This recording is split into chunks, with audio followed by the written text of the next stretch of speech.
May mensahe nga muna itong si Victor Wembanyama sa team ng New York Knicks bago nga sila magarap sa NBA Finals. Well, the stage is set, ready na nga ang bawat isa, tapos na rin ang NBA Media Day at meron ngang mga nasabi itong si Victor Wembanyama patungkol nga dito sa New York Knicks.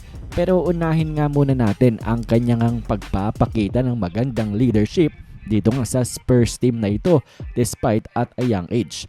Well, naikwento kasi neto nga ni Victor Wembanyama na after nga ng kanilang win against dito sa Oklahoma City Thunder sa Western Conference Finals na yes, mataas ang kanilang emotions at naka-celebration mode nga sila. Kaya daw naging challenge daw ang pagbabalik nga muli at pagiging lock-in muli ngayon nga nasa NBA Finals na sila. Alam niya nga na hindi pa daw talaga tapos ang kanilang trabaho.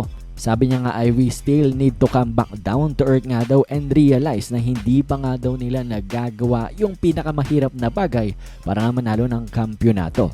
Banggit niya pa nga the job isn't done at all. At yun nga ang pagpapakita ng magandang mentality nito ni Victor Wembanyama matapos nga ng kanilang naging selebrasyon matapos ang talunin ng defending champs at manalo nga ng Western Conference Finals ay ito, ready na ulit makibagbakbakan itong sila Wemby, nagsusubok muling mag-lock-in nang dahil ito na ang kanilang inaabangan at championship round against nga dito sa New York Knicks. And while binigyan niya nga ring respeto itong team ng New York Knicks, sinabi niya nga muna ito bago sila magarap sa NBA Finals. Pakinggan natin itong si Wemby. It's a great team, you know. It's a great team of experienced guys who are not here by chance, but by relentless effort over the years and very different career paths for all of them.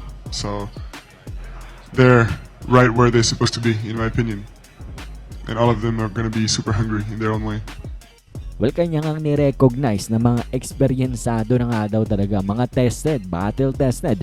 Ito nga mga players ng New York Knicks at hindi nga daw aksidente na nandito sila sa NBA Finals. At yan nga ang pagpapakita niya ng respeto dito nga kala Jalen Bronson at sa ilang mga veterano netong team ng New York Knicks dahil definitely they are not here by accident. Talagang napakalakas ng New York Knicks this 2026 playoffs kaya naman sila ngayon ang nasa NBA Finals.